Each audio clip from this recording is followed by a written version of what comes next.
Hello students, कैसे हैं आप सब। होप आप लोग सही होंगे।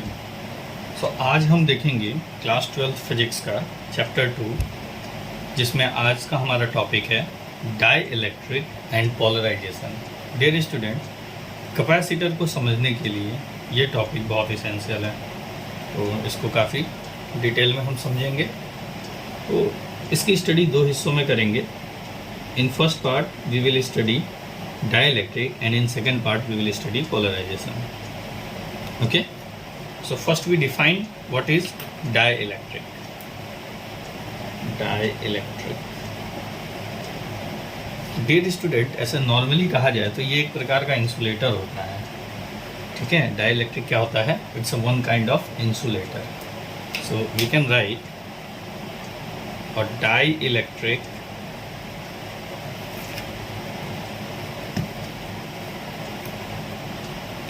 is a substance which does not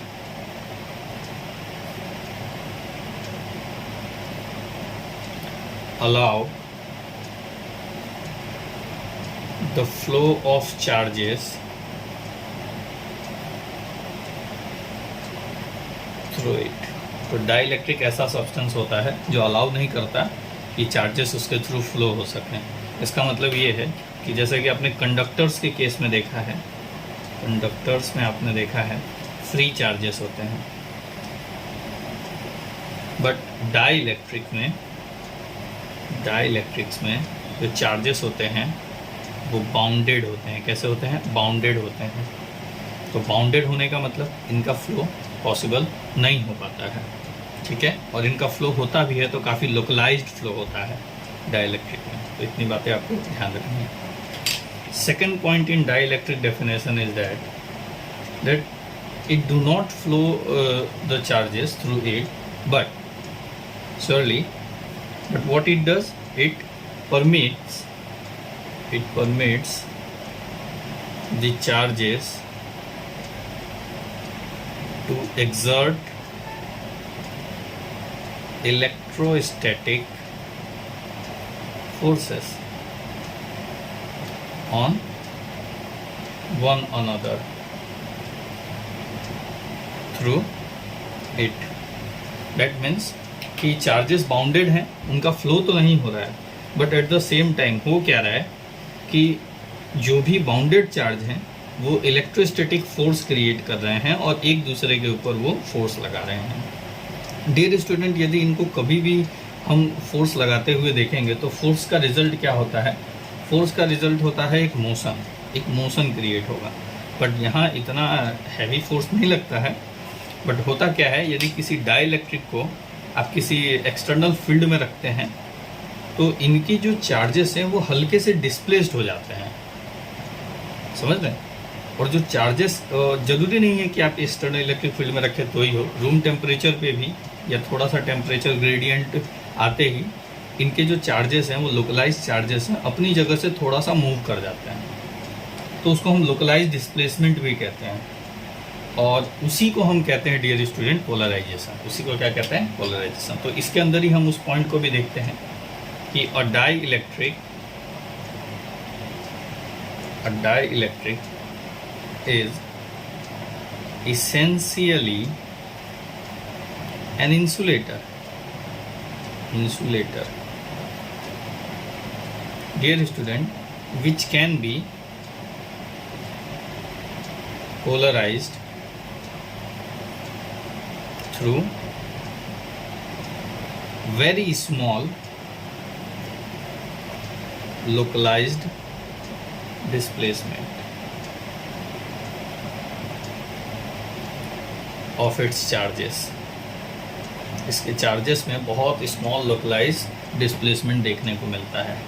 ठीक है, तो डिपेंडिंग ऑन एप्लीकेशन कभी हम वर्ड इंसुलेटर यूज करते हैं या कभी हम वर्ड डाइलेक्ट्रिक यूज करते हैं। तो इलेक्ट्रोस्टैटिक्स में हम इनको डाइलेक्ट्रिक यूज करते हैं, और the name itself says the definition of dielectric that die means die means to reduce something and Which quantity is reduced? Here it is given electric. So the substance of the material which reduce the field of electricity or electric field, that material is called dielectric. You can simply in a layman language say. Okay. Now let's see, dear student, there are two type of dielectric.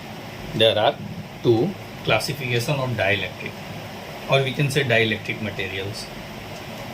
So we can write types of dielectric materials.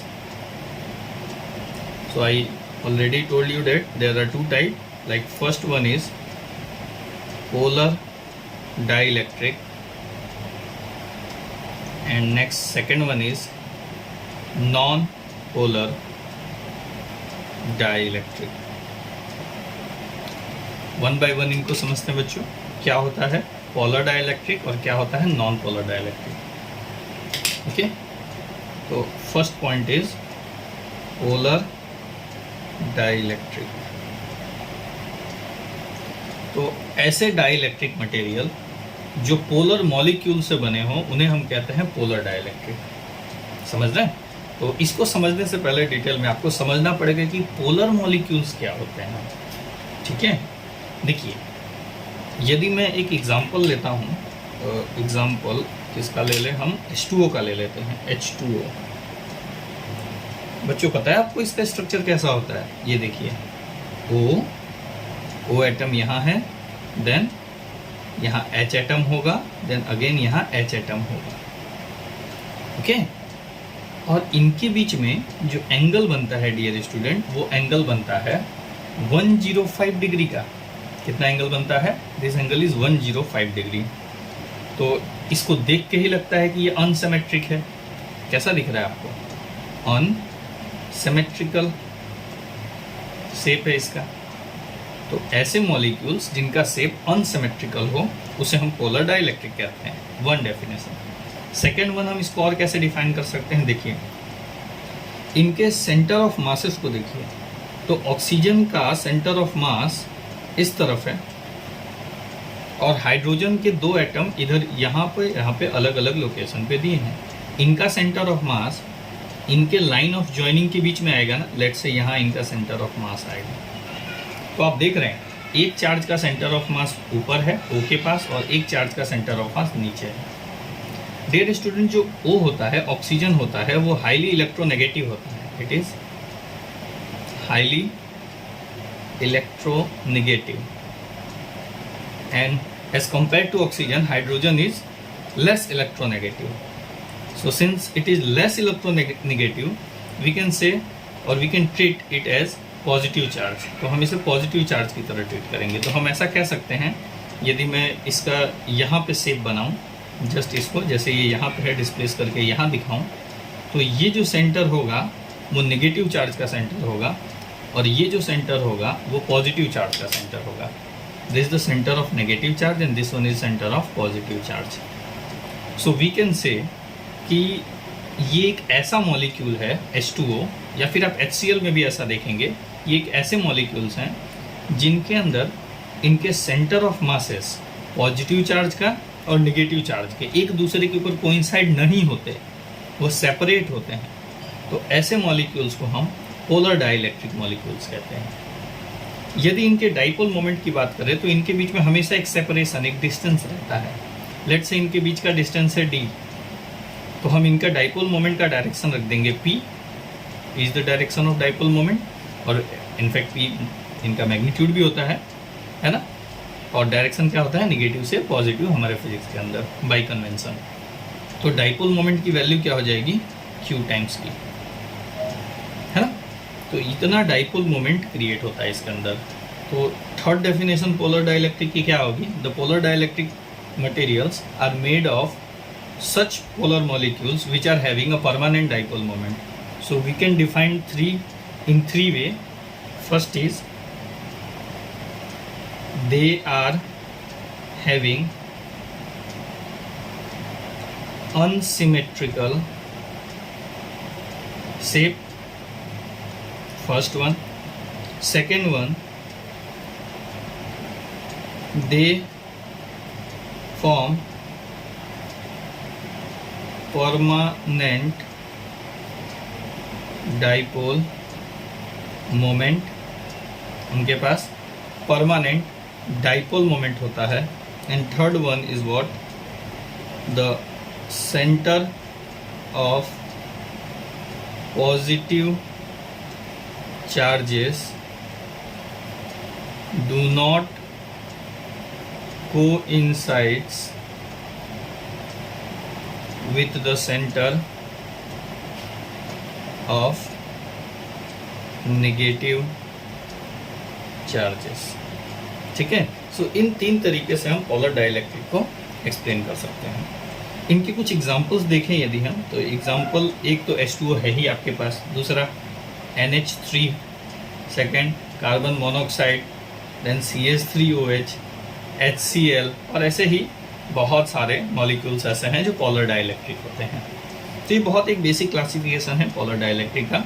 हम बाद में देखेंगे कि इनको जब हम electric field में रखते हैं तो क्या होता है, जब इलेक्ट्रिक फील्ड के एब्सेंट में रखते हैं तो क्या होता है, बट अभी हम क्लासीफाई कर रहे हैं पोलर डाइलेक्ट्रिक को. Next we classify non polar dielectric. So very next page number 2, non polar dielectric. ठीक है डियर स्टूडेंट, जैसा कि हमने पोलर डाइलेक्ट्रिक को एक्सप्लेन किया था, सेम उसी तरीके से हम नॉन पोलर डाइलेक्ट्रिक मॉलिक्यूल्स को भी एक्सप्लेन कर सकते हैं. The non polar dielectric molecules, और we can say the non polar dielectric materials, are those who is a non polar dielectric material. वो होते हैं जो नॉन पोलर मॉलिक्यूल से बने होते हैं. ठीक है नहीं. एग्जाम्पल, नॉन पोलर मॉलिक्यूल के एग्जाम्पल यदि हम देखें तो हम देख सकते हैं CO2. आपने देखा है CO2 कैसा स्ट्रक्चर होता है, ऐसा सिमेट्रिकल स्ट्रक्चर होता है. इसको कहते हैं it is the structure by symmetry, symmetrical shape कह लीजिए, सिमेट्रिकल शेप. इसमें देखिए कि ये हो गया नेगेटिव चार्ज और ये हो गया पॉजिटिव चार्ज, ये भी हो गया नेगेटिव चार्ज. नेगेटिव कौन सा होता है, जो हाईली नेगेटिव, मैं यहाँ लिख देता हूँ, नेगेटिव वो होते हैं जो हाईली इलेक्ट्रोनेगेटिव हों, और पॉजिटिव वो होते हैं जो लेस इलेक्ट्रोनेगेटिव हों. तो यहाँ मुझे बताइए, यहाँ सेपरेशन तो है, यहाँ पे सेपरेशन तो है, बट डाइपोल मोमेंट का डायरेक्शन देखिए, इस तरफ ये और इस तरफ ये. तो डाइपोल मोमेंट इक्वल हैं और अपोजिट हैं, तो हम कह सकते हैं यहाँ नेट डाइपोल क्या मिलता है आपको, 0 मिलता है. Net dipole you find 0. तो ये भी नॉन पोलर डाइलेक्ट्रिक कहलाएगा. डाइपोल मोमेंट मिला बट नेट डाइपोल मोमेंट 0 हुआ. ठीक है, ये भी नॉन पोलर हुआ. और कौन से एग्जाम्पल होते हैं, जैसे कुछ मॉलिक्यूल होते हैं H2, O2, N2, mono Atomics forms में जो होते हैं, ये ऐसे, ये भी क्या कहलाते हैं, नॉन पोलर डाइलेक्ट्रिक. क्यों नॉन पोलर, क्योंकि इनके जो सेंटर हैं, centre of positive and negative जो चार्जेस हैं वो कोइंसाइड कर जाते हैं, उनके बीच में कोई सेपरेशन नहीं रहता है. सेपरेशन न होने की वजह से P इज इक्वल टू जो QD हम लिखते हैं, जिसमें जो D है वो D की वैल्यू 0 हो जाती है, तो डाइपोल मोमेंट अगेन आपका 0 हो जाता है. तो ऐसे मॉलिक्यूल को हम नॉन पोलर डाइलेक्ट्रिक कहते हैं. तो इनको भी यदि हम डिफाइन करना चाहें तो हम कह सकते हैं, पहला, they are having symmetrical shape, इनके सिमेट्रिकल शेप होते हैं. और सिमेट्रिकल के साथ और आप क्या बता सकते हैं कि नेट डाइपोल मोमेंट इनका 0 होता है. मतलब दे डू नॉट फॉर्म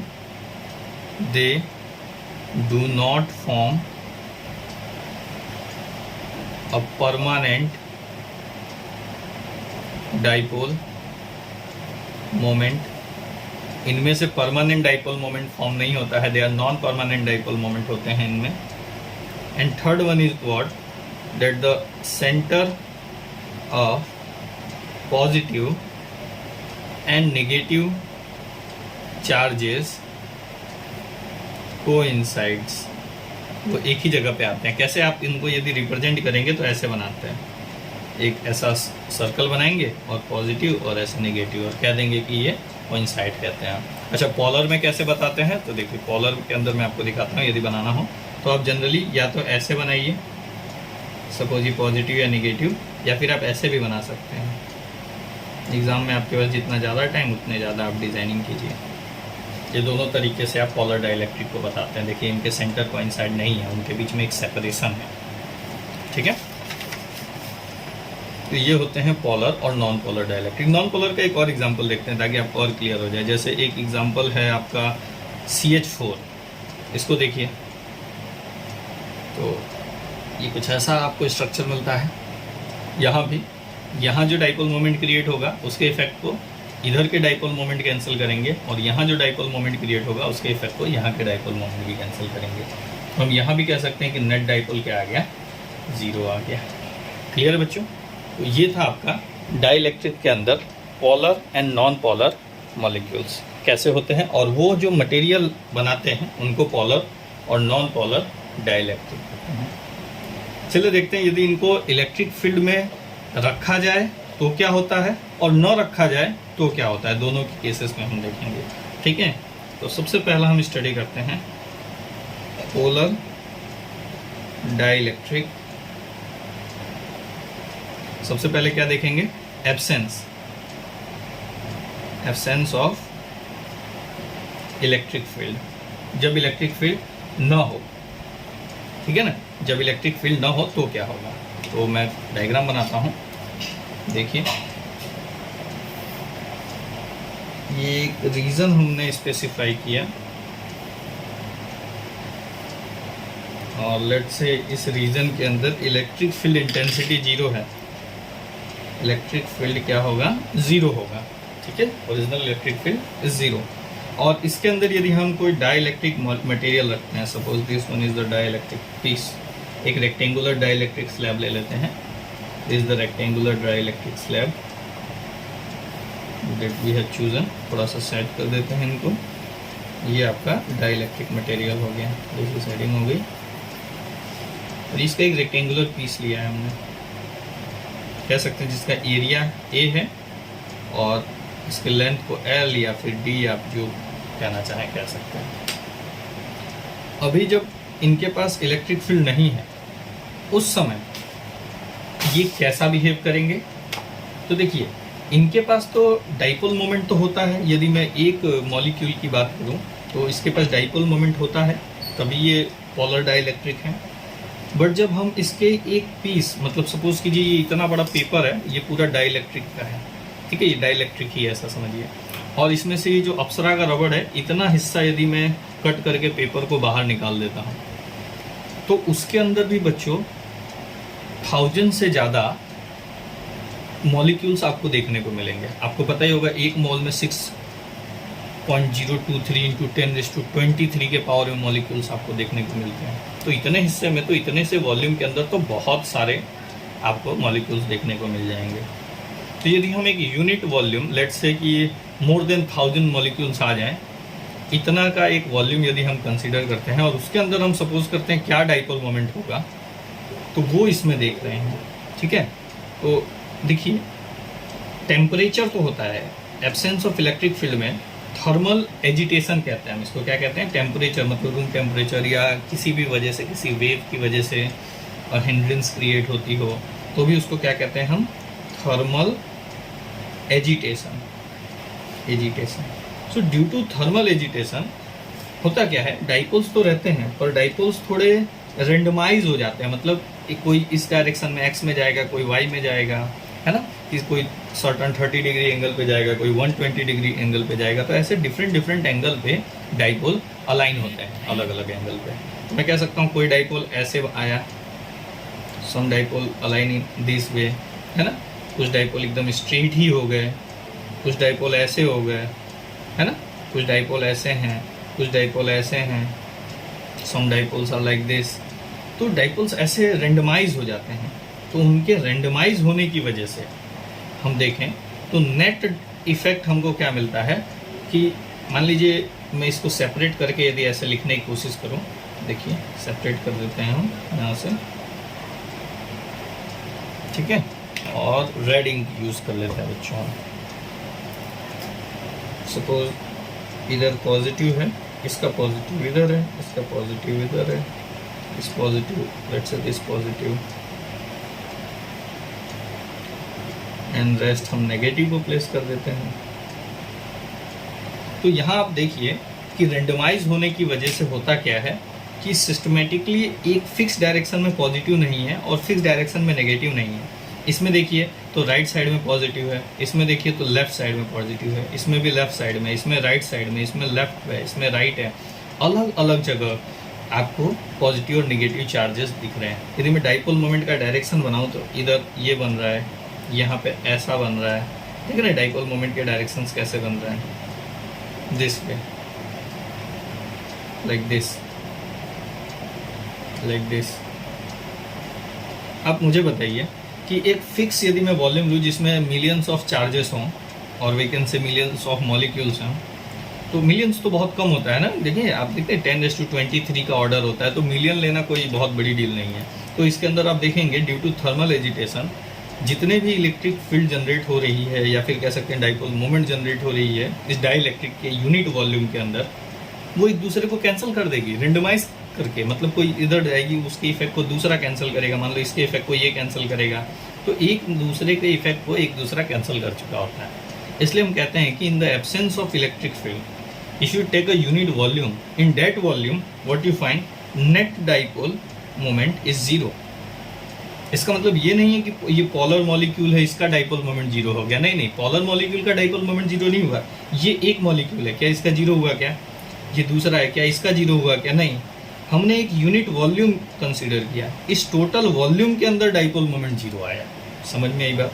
इस चीज़ को ध्यान रखेंगे कि जब इलेक्ट्रिक फील्ड नहीं होगा उस केस में भी थर्मल एजिटेशन की वजह से भी डाइपोल मोमेंट जीरो हो सकता है। ठीक है, पॉइंट नंबर 1। अब देखते हैं क्या होगा यदि आप इसको प्रेजेंस ऑफ इलेक्ट्रिक फील्ड में रखते हैं। सपोज इलेक्ट्रिक फील्ड आपने वहाँ अप्लाई किया, मैं एक दूसरा डायग्राम बनाता हूँ, प्रेजेंस ऑफ इलेक्ट्रिक फील्ड। ठीक है, ये तो ऑर्डर बताया जा रहा है ना।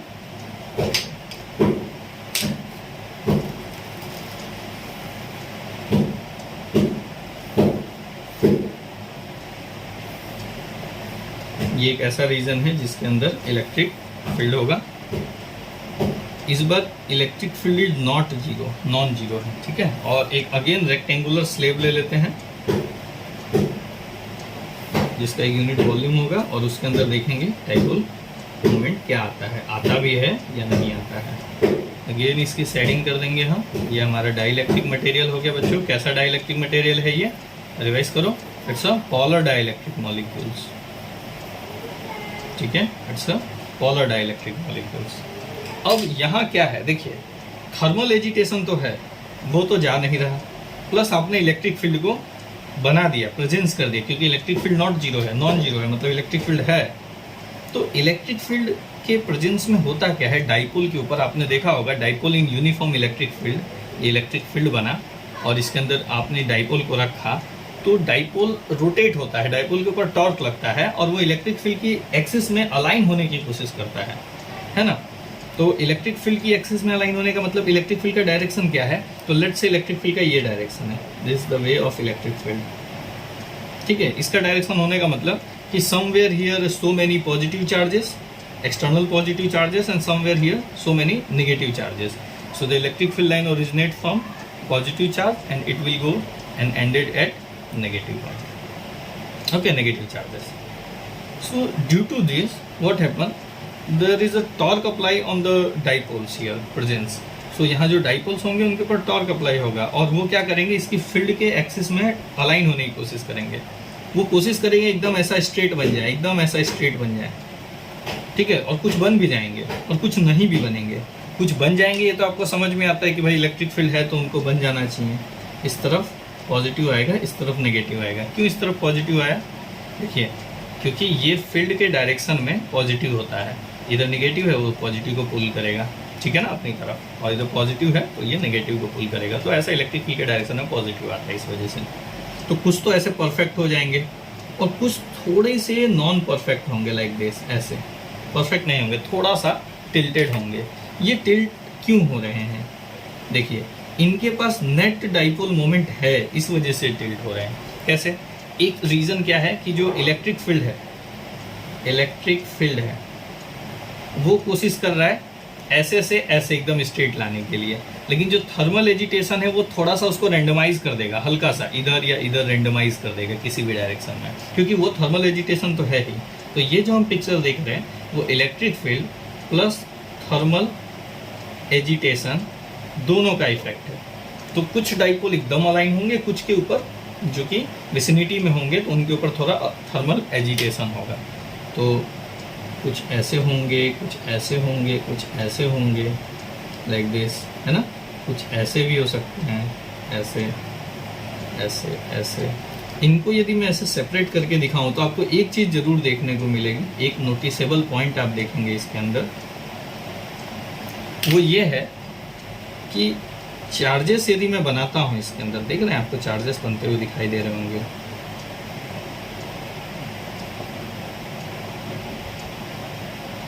तो इसमें आप नोटिस कीजिए कि जितने भी पॉजिटिव चार्जेस हैं वो सारे राइट साइड में हैं और जितने भी नेगेटिव चार्जेस हैं सारे लेफ्ट साइड में हैं। क्या होता है इसका मतलब? इसका मतलब ये हुआ कि नेट इफेक्ट है इसके पास, नेट इफेक्ट रहेगा। बात समझ में आई? और नेट इफेक्ट रहने की वजह से इसका डाइपोल मोमेंट जीरो इस बार नहीं होगा और डाइपोल मोमेंट होगा।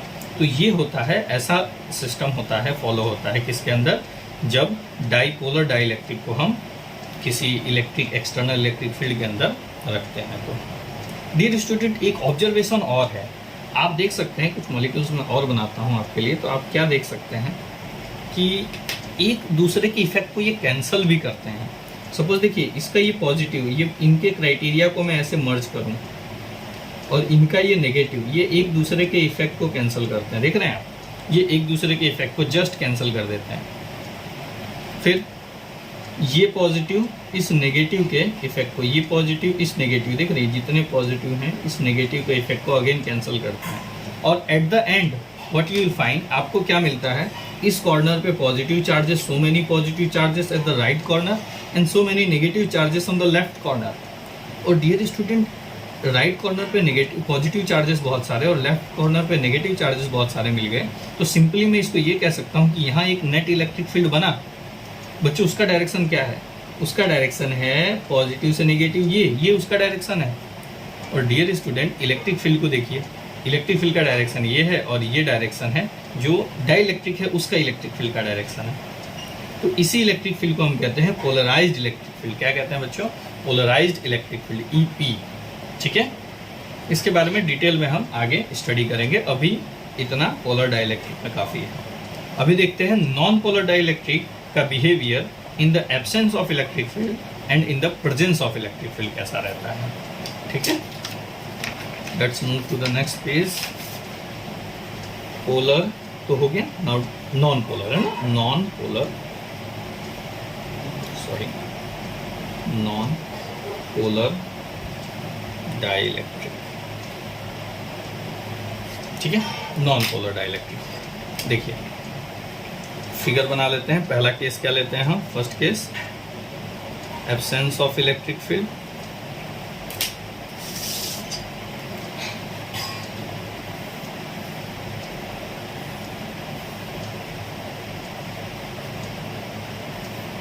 ये हम एक रीजन बता देते हैं जिसके अंदर इलेक्ट्रिक फील्ड जीरो है, that electric field is zero. No, आपको पता है इनके मॉलिक्यूल दिखते कैसे हैं? इनके मॉलिक्यूल मैंने आपको बताया था, एक सर्कल बनाइए और पॉजिटिव और नेगेटिव चार्ज को कोइंसाइड ऐसे दिखाइए। तो जब इलेक्ट्रिक फील्ड नहीं होता है तो ये कुछ ऐसे दिखाई देते हैं। सो मैनी मॉलिक्यूल्स हैं इसके अंदर। मैं मान लीजिए ये एक डाइलेक्ट्रिक का पीस मैं यहाँ कंसीडर करता हूँ, तो इसके अंदर ऐसे कुछ दिखाई देंगे, पॉजिटिव नेगेटिव लाइक दिस।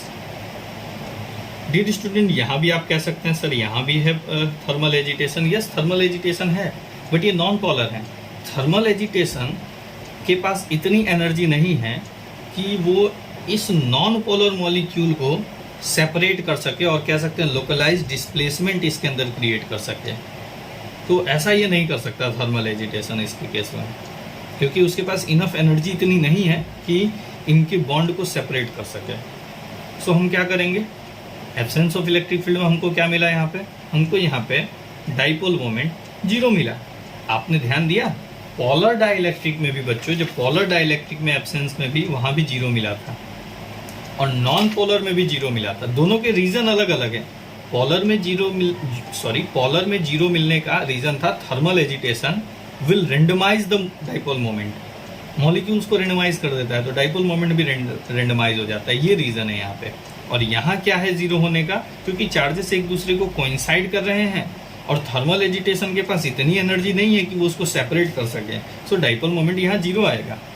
ठीक है, अब नेक्स्ट देखते हैं प्रेजेंस ऑफ इलेक्ट्रिक फील्ड, जो हमने पॉलर डाइलेक्ट्रिक में देखा कि वहाँ रहता है। देखते हैं नॉन पॉलर में क्या होता है। तो इस बार हम इसके अंदर केसेस देखते हैं कि जब प्रेजेंस है इलेक्ट्रिक फील्ड का, ये प्रेजेंस लिखा है मैंने, प्रेजेंस ऑफ इलेक्ट्रिक फील्ड। तो यहाँ एक रीजन बना देते हैं, जिस रीजन के अंदर हम इलेक्ट्रिक फील्ड को रखेंगे। ठीक है, और एक रेक्टेंगुलर अगेन इस बार पहले ही बना देते हैं, लास्ट टाइम पहले बना नहीं था, पेन से बनाना पड़ा मुझे, वो रेक्टेंगुलर बना नहीं, थोड़ा ऐसा बन गया। ये बना देते हैं पहले ही। और देखिए इस बार इसके अंदर इलेक्ट्रिक फील्ड 0 नहीं है। ठीक है, थोड़ा सा शेडिंग कर देते हैं यहाँ पे, यहाँ भी थोड़ी सी शेडिंग, ताकि मटेरियल को आप अलग बता पाएँ फील्ड से। अब इसके अंदर क्या होगा बच्चों, इसके अंदर होता ये है कि जब एक्सटर्नल इलेक्ट्रिक फील्ड लगता है, ये डायरेक्शन है इलेक्ट्रिक फील्ड का, मतलब यहाँ बहुत सारे पॉजिटिव चार्जेस अकुमुलेट कर रहे हैं, यहाँ पे नेगेटिव चार्जेस, और ये पूरे थ्रू आउट द रीजन हो रहा है। मैंने बस यहाँ दिखाया है आपको। अब इसमें होगा क्या कि जैसे ही इलेक्ट्रिक फील्ड इसके ऊपर होगा, तो ये जो मॉलिक्यूल्स हैं ये इतना ज़्यादा डाइपोल मोमेंट क्रिएट नहीं करेंगे, बट होगा क्या, इनके बीच में एक सेपरेशन आ जाएगा हल्का सा, ये भी सेपरेट हो जाएंगे, ये भी, समझ रहे हैं, ये भी एक अलग तरीके से, जरूर नहीं है एग्जैक्टली अलाइन हो, ये भी कैसे भी हो सकते हैं, बट रेंडमाइज तो नहीं होंगे, ये रेंडमाइज नहीं होंगे। और इनमें भी प्लस प्लस, सारे प्लस राइट साइड आएंगे, सारे प्लस आपके राइट साइड आएंगे, क्योंकि थोड़ा सा सेपरेशन इनके बीच में आ जाएगा। आपके मन में सवाल आ रहा होगा, सेपरेशन इनके अंदर भी आ गया और उनके अंदर तो सेपरेशन होता ही है, फिर डिफरेंस क्या रहा। तो देखिए सेपरेशन इसमें आया किस वजह से आया, इलेक्ट्रिक फील्ड की वजह से आया, उसमें पहले से ही सेपरेशन है। और दूसरा, इन दोनों में जो डी की वैल्यू, यदि पॉलर में डी की वैल्यू देखें तो पॉलर के केस में जो डी की वैल्यू होती है वो ज़्यादा होती है as compared to non polar के केस में जो डी की वैल्यू होगी। ध्यान रखेंगे, डी क्या है, सेपरेशन बिटवीन दिस चार्जेस। ये चार्जेस का सेपरेशन यहाँ बहुत कम है, बट पॉलर में सेपरेशन बहुत ज़्यादा होता है।